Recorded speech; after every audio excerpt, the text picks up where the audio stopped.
여러분 반갑습니다. 네. 예.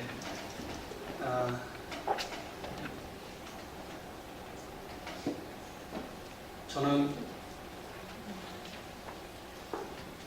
외부로 나가도 설교를 많이 해보지 못했습니다.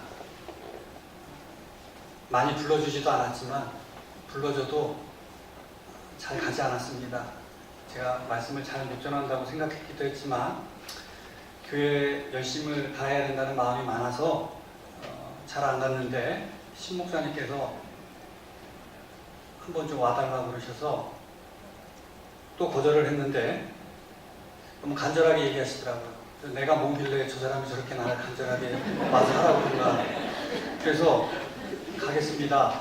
뭐 다른 것도 아니고 말씀 전하라는데 내가 더 이상 거절을 못하겠습니다. 그래서 제가 대예배 끝나자마자 점심도 못 먹고 2시간 가까이 걸려서 왔습니다. 저는 경기도 이천에 있는 자그마한 농촌 마을에 있는 교회의 담임 목사입니다. 여기 목회한 지는 1년 정도 됐습니다. 그렇기 때문에 제가 말씀을 잘 전할 거라고 기대하고 말씀드리지 마시고요. 시골 목사님과 그러려니 하시고 그냥 말씀 들으시면 좋겠습니다. 여러분, 신앙생활은 하나님에 대한 우리의 반응입니다. 하나님께서 나에게 주신 사랑과 은혜에 대해서 우리가 반응하는 것이 바로 신앙생활입니다. 청소년들을 보시면 자기가 좋아하는 연예인이 나오면 엄청나게 반응이 많고 뜨겁습니다. 박수치고 환성치고 뭐 어찌할 바를 모릅니다. 그래서 저 아이가 누구를 좋아하는지 알 수 있는 것은 그 아이가 어떤 연예인이 나왔을 때 반응을 보이는지를 보면 알 수 있습니다. 정말로 자기가 좋아하면 열정을 다해서 환호하고 그 사람을 지지하고 그 사람을 도와줍니다. 반응의 강도가 셉니다. 제가 지금 있는 교회에서 목회하기 전에 제주도에서 목회를 했습니다. 주일날 이렇게 예배 준비를 하고 있는데 아들 하나밖에 없는데 아들이 탁 뛰어들더니 서재문을 탁 열고 저한테 아빠! 그러더라고요. 그래서 왜? 그랬더니 아빠, 이문세 씨가 왔어. 여러분도 좋으시죠? 그냥 이름만 들어도. 그래서 저도 깜짝 놀랐죠. 큰 교회도 아니고 성도들이 모여서 예배를 드리는 교회에 웬 연예인인가 싶었습니다. 그래서 표정 관리를 하고 있다가 이제 예배에 들어갔습니다. 들어가면서 이렇게 쭉 보니까 성도들이 이문세 씨를 쳐다보는 거예요. 그러면서 반응을 다 보이기 시작합니다. 눈에 보이더라고요. 어느 성도가 이문세 씨를 많이 좋아하시는지 보이더라고요. 그래서 제가 이제 예배를 드리고 나서 기도를 하니까 이제 가시더라고요. 내 부부가 오셨는데 예배 끝나고 나면 뭐 성도들이 또 인사하고 하는 게 너무 좀 불편하시니까 그렇게 가셨던 것 같습니다. 반응은 우리의 믿음이고 헌신입니다. 내가 하나님에 대해서 보이는 반응, 그것은 신앙생활이기도 하지만 어떠한 반응을 보이느냐는 그분의 믿음과 그분의 헌신을 알 수가 있습니다. 오늘 본문에 보면 주님에게 뜨겁게 반응한 여인이 있습니다. 이 여인은 옥합을 깨뜨려서 주님에게 드렸습니다. 여인이 예수님에게 보인 반응은 그 여인의 믿음을 알 수 있고 주님을 얼마나 사랑하는지도 알 수 있고 주님을 향하여 그의 마음이 얼마나 헌신되고 열려져 있는지도 알 수 있습니다. 저는 오늘 이 여인이 어떻게 얼마나 주님을 뜨겁게 사랑하는 마음으로 헌신을 했는가 하는 것에 대한 말씀을 드리려고 합니다. 첫 번째는요, 이 여인은 자기의 헌신, 자기의 반응에 있어서 장소를 구분하지 않았습니다. 현대 그리스도인들은 반응의 장소를 굉장히 중요시 여깁니다. 내가 이 장소에서 헌신을 해야 되냐 말아야 되냐, 내가 이 타임에 헌신을 보여줘야 되냐 말아야 되느냐 굉장히 생각하고 결정을 한다는 겁니다. 요즘 목사님들 사이에서 하는 이야기 중에 하나가 개척을 하면 교회가 안 된다 이렇게 말씀들을 하십니다. 안 되는 이유는 여러 가지가 있습니다. 그 중에 하나는 요즘 성도들은 자그마한 교회, 개척교회에 가지를 않으려고 한다는 겁니다. 왜냐하면 성도들이 없으니까 이 일도 해야 되고 저 일도 해야 되고 그렇기 때문에 많은 일들을 해야 되기 때문에 힘들어서 가지 않는다는 겁니다. 그냥 조용하게 있는 듯 없는 듯 가서 예배를 드리고 자기의 만족을 느끼면서 그렇게 돌아오는 주일 섬기는 삶을 많은 분들이 좋아한다고 합니다. 제가 아까 제주도에서 목회를 했다고 말씀드렸는데 주일날 이른 아침이 되면 가끔 전화가 옵니다. 전화를 받으면 여보세요 그러면 거기 교회죠. 그래서 예 교회입니다. 예배가 몇 시에 있습니까? 그러면 몇 시에 있습니다. 말씀을 드립니다. 그러면 예 알겠습니다 라고 하고 끊고 교회에 오시는 분이 있는가 하면 어떤 분들은 한 가지 더 질문을 합니다. 무슨 질문을 하는가 하면 근데 거기 몇 명이 모여서 예배를 드려요? 그 말을 들으면 제가 올라옵니다. 제가 올라오는 그 의도로 질문을 하셨는지 안 하셨는지는 저는 잘 모르겠습니다. 그러나 저는 이렇게 말하고 싶어요. 여러분 한 명이 모이든 10명이 모이든 100명이 모이든 그 자리에 하나님은 함께 하십니다. 아멘. 100명이 모이고 200명이 모여야지만 하나님이 함께 하시는 것이 아니라 나 혼자 예배를 드려도 그 예배 드리는 그 자리에 하나님이 임재하신다는 겁니다. 헌신의 장소, 반응의 장소를 구별해가면서 신앙생활하는 것은 하나님에 대한 온전한 헌신이 아닙니다. 교회가 작으면 헌신을 하고, 교회가 크면 교회가 작으면 헌신을 안 하고, 교회가 크면 헌신을 하고, 내가 드러나는 자리면, 내가 좀 다른 사람들에게 나타낼 수 있는 자리면 헌금을 하고, 무엇인가를 하고, 다른 사람이 나를 도와주는 것이 아니라면 무엇인가를 하지 않는 것, 그것은 진정한 헌신이 아니라는 겁니다. 그런 측면에서 본다면 오늘 이 여인은 정말 바보 같은 여인입니다. 왜냐하면 엄청난 가치가 있는 엄청난 액수의 그 향유를 사람들이 많이 있는 곳이 아닌 적은 무리들이 모인 곳에서 깨서 예수님께 부었습니다. 이 여인은 얼마든지 자기를 드러낼 수 있었어요. 이렇게 많은 사람들이 모인 곳에서 향유를 깨서 예수님에게 부으면서 난 이 정도의 사람이야. 난 이렇게 하나님 앞에 헌신하는 사람이야. 나는 이렇게 주님에게 반응하는 사람이야. 라고 얼마든지 자기를 드러낼 수 있는 기회가 있었을 것입니다. 그러나 그 여인은 그렇게 하지 않았어요. 향유를 부은 여인은 예수님이 어디 계시든 상관하지 않고 헌신의 모습, 믿음을 보여주었습니다. 오늘 성경에 보면 3절에 예수께서 배당이 나병 환자 시몬의 집에서 식사하실 때라고 했습니다. 여러분, 예수님은 지금 나병 환자 시몬의 집에 계십니다. 나병 환자는요, 그 당시 유대 사회에서는 격리 대상인 사람입니다. 함께 더불어 사람들과 살아갈 수 없는 사람입니다. 교제를 나눌 수가 없어요. 가족과도 떨어져 살아야 되는 사람입니다. 그 병을 앓고 있는 사람들끼리 모여 살아가야 하는 사람들입니다. 그런 곳에 예수님이 계셨고, 그런 곳에 계신 예수님에게 이 여인은 가서 300데나리온이나 되는 향유를 부었습니다. 여러분이라면 어떻게 하시겠습니까? 예수님과 이 여인의 공통점이 있다면 이해 득실을 따지지 않고 그 마음에 우러나는 사랑과 헌신의 모습을 보여주었다는 사실입니다. 내가 교회 안에서 직분을 받기 위해서, 내가 교회 안에서 중직자가 되기 위해서 사람들이 있는 곳에서는 헌신하고 없으면 말고 하는 이러한 믿음은 진정한 믿음이 아니라는 것입니다. 하나님은 그 사람의 마음을 알고 계십니다. 2010년도에 울지마 톰즈라는 다큐멘터리 영화가 영화관에서 방영된 적이 있습니다. 이태석 신부에 관한 이야기입니다.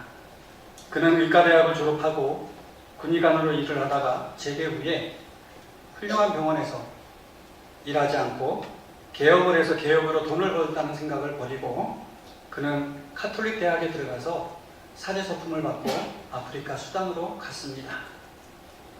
아프리카로 떠난 이유는 초등학교 5학년 때 본 다미안 신부에 대한 영화를 보고 나서 내가 저렇게 헌신하며 살아야 되겠다 하는 마음으로 그는 아프리카로 갔다고 합니다. 8년 동안 수단에서 사역을 하면서 무더위와 많은 질병과 특별히 한센병을 앓고 있는 사람들을 향해서 헌신했고, 직접 손으로 고름을 짜주고 신발을 만들어주면서 또 청소년들에게 밴드를 만들어서 공연을 하고 삶의 희망과 기쁨을 나눠주는 그러한 삶을 살았습니다. 그러나 그에게 예기치 못한 병이 발병을 했고, 대장암이라는 병 때문에 48세라는 나이로 이 세상을 떠났습니다. 저는 이 영화를 보면서 이런 생각을 해봤습니다. 저 이태석 신부라는 신부님의 사역이 대도시의 큰 교회에서 목회하시는 목사님과 전통 있고 역사가 있는 교회에서 목회하시는 목회자의 사역과 비교해서 하나도 뒤떨어지지 않는 사역이고 헌신이고 믿음이고 하나님에 대한 자신의 반응이었다고 믿습니다. 여러분, 헌신은 이런 것이 헌신인 것입니다. 동기 목사님이 만나가지고, 신 목사님하고도 동기인데요, 학부 동기인데요. 우리 동기 목사님들이 만나서 1박 2일 동안 그 모임을 가진 적이 있습니다. 서울에서 목회하시는 한 목사님이 저에게 동기들이 모인 자리에서 이런 말씀을 하셨어요. 요즘은 교육전도사 구하기가 하늘의 별따기다, 이렇게 말씀하셨어요. 교육전도사님 구합니다, 이렇게 청빙서를 내면 온답니다. 그래서 면접을 하고 이렇게 하면 처음에 묻는 게 장학금 얼마 줍니까? 월 사례비가 얼마입니까? 그래서 이렇게 다 말씀을 드리고 점역까지 매겨갖고 이렇게 보낸답니다. 그럼 가갖고 전화가 온대요. 목사님 죄송합니다. 무슨 사정이 있어서 못 가겠습니다. 제가 이렇게 말하니까 목사들을 다 우리 전도사님들 다 매도하는 것처럼 듣지는 마십시오. 제가 그냥 예를 한 가지 그냥 들은 예를 들은 겁니다. 그래서 너무너무 교육전도사가 구하기 힘들다. 교육전도사 한 분은 청주에서 오시는 분도 있다, 이렇게 말씀하셨습니다. 우리가 하나님의 사랑을 생각한다면, 하나님께서 우리에게 주신 은혜를 생각한다면, 여러분, 하나님에 대한 우리의 반응은 장소가 구분되어서는 안 된다는 것입니다. 작은 교회든지 큰 교회든지 많은 사람이 있는 곳이든지 적은 무리가 있는 곳이든지 신실하게 하나님을 향한 나의 마음이 드려지면 그것이 진정한 헌신인 것입니다. 두 번째로, 이 여인의 반응은 자기 소유에 집착하지 않았습니다. 일반 사람들에게 행복의 1순위가 뭡니까? 그러면 대체적으로 많은 분들이 경제적인 여유를 이야기합니다. 그러나 예술가들에게 당신의 행복 순위가 뭡니까? 물어보면 정신적인 만족감을 얘기합니다. 내가 하는 일들을 통해서 내 정신에 만족을 주면 그게 가장 행복합니다, 이렇게 말을 합니다. 여러분, 에릭 프롬이라는 분을 알고 계실 텐데, 이분이 쓴 소유냐 존재냐라는 책에서 이 에릭 프롬은 인간을 두 부류로 나눴습니다. 소유적인 삶을 사는 사람과 존재적인 삶을 살아가는 사람, 두 부류로 나누면서, 소유적인 삶이라는 것은 돈이나 자동차나 집이나 명예, 지위, 권력 같은 물질적 가치에 집착하는 삶을 살아가는 사람들을 말한다고 합니다. 이 소유적인 삶을 살아가는 사람들은 더 많은 것들을 소유하기 위해서 무한 경쟁 시대인 현대의 소유물을 더 많이 얻기 위해서 경쟁하고 노력하고 뛰어다닌다고 합니다. 반대로 존재적인 삶을 살아가는 사람들은 소유하는 것에 만족감과 행복감을 느끼는 것이 아니기 때문에 더 많은 정신적인 완성을 위해서 달려가고 그러한 삶을 위해서 살아간다는 겁니다.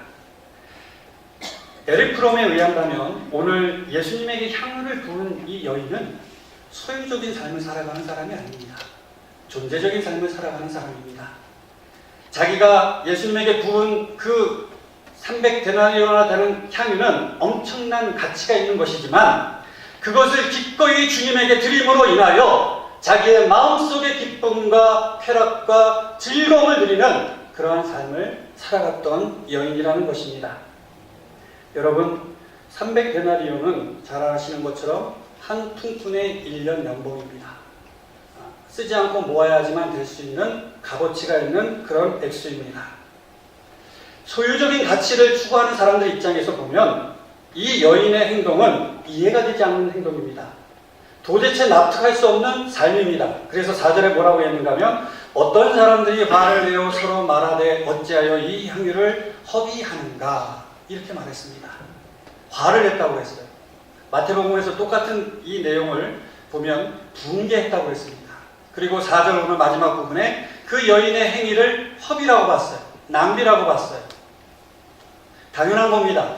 소유적인 삶을 살아가는 사람들은 많은 걸 소유하고 더 많은 걸 소유해야 되는데 1년치나 되는 연봉을 한 번에 예수님에게 쏟아 부었으니 얼마나 그것이 아깝고 낭비이고 허비겠습니까? 예수님께서 가룟 유다는 이 여인의 모습을 보고 쓸데없는 짓을 했다 이렇게까지 이야기를 합니다.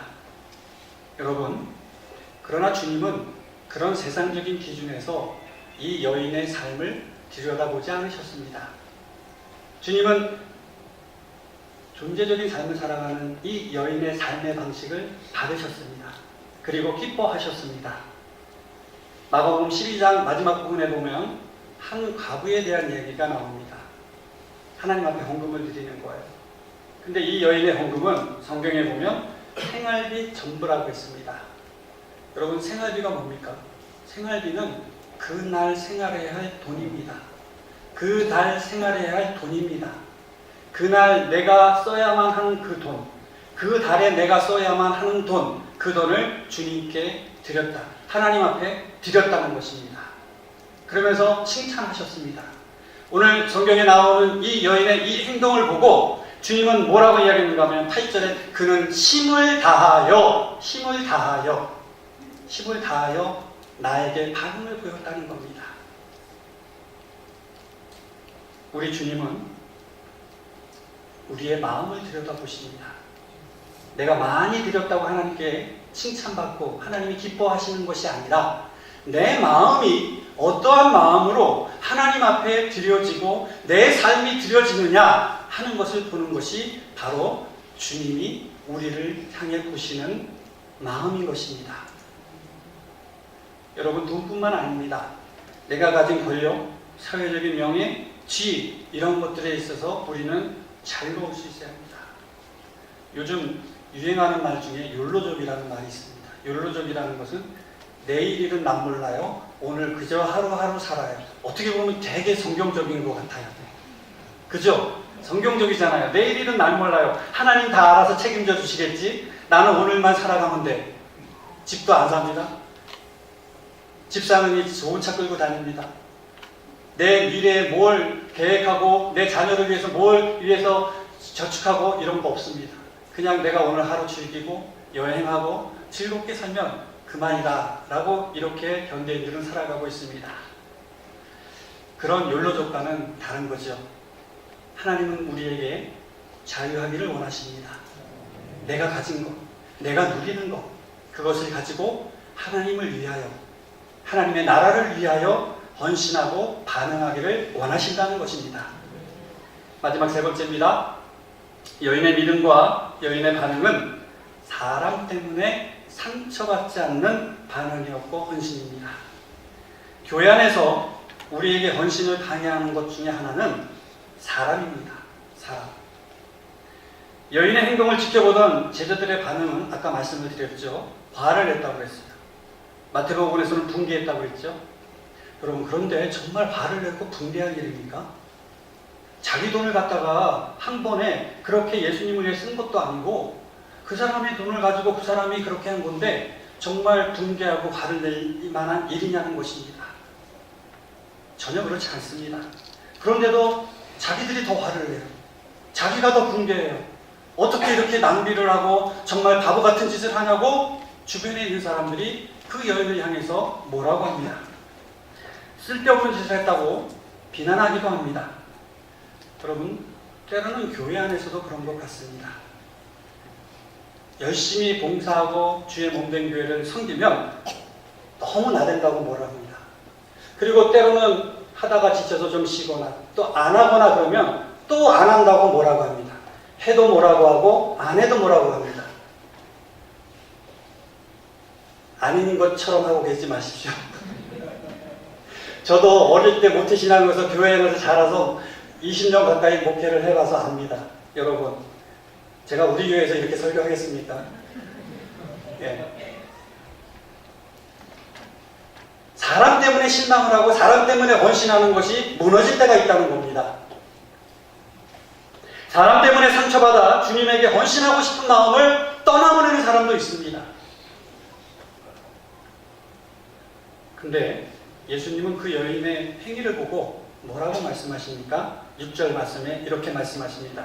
예수께서 이르시되 가만두라. 너희가 어찌하여 그를 괴롭게 하느냐? 그가 내게 좋은 일을 하였느니라. 여기서 말하는 좋은은 좋다. 헬라어로 칼로스입니다. 이 말은 아름답고 덕스럽고 가치 있다는 뜻입니다. 그러니까 옆에서 화를 내고 분개한 사람들도 있었지만 주님은 그러지 마라. 이 여인은 내게 아름답고 덕스럽고 가치 있는 일을 했다고 칭찬해주고 계십니다. 여러분은 여러분의 귀를 어디에 열고 어느 음성에 여러분의 귀를 열고 듣겠습니까? 세상 사람들에게 귀를 열면은요, 우리가 위로와 쉼과 격려를 받을 때도 있지만 때로는 마음의 상처를 받을 때도 있습니다. 때로는 나를 더 힘들게 할 때가 있습니다.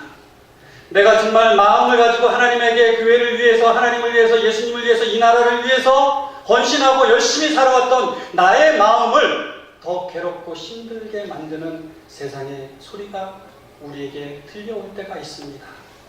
여러분, 그때 귀를 막으시기 바랍니다. 그리고 여러분의 영적인 귀를 하나님을 향해 여시고 하나님이 여러분에게 뭐라고 말씀하시는지 들으시기 바랍니다.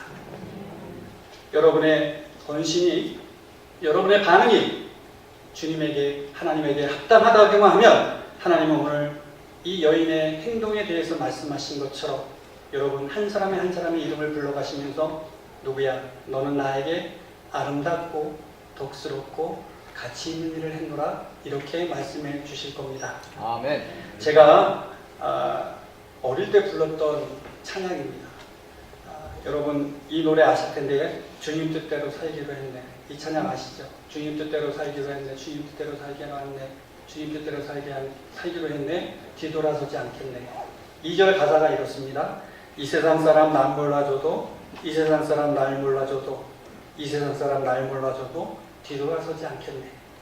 이 세상 사람들의 소리가 나를 괴롭게 하고 힘들게 하고 나를 어렵게 만들어도 그것이 주님에게 덕스럽고 가치 있고 주님을 향한 나의 헌신이라면 여러분 뒤돌아서지 마시고 주의 몸된 교회와 주님과 하나님의 나라를 위하여 여러분의 열정을 다한 뜨거운 반응을 보이는 믿음의 성도가 되시기를 주님의 이름으로 축원합니다. 아멘. 하나님 아버지,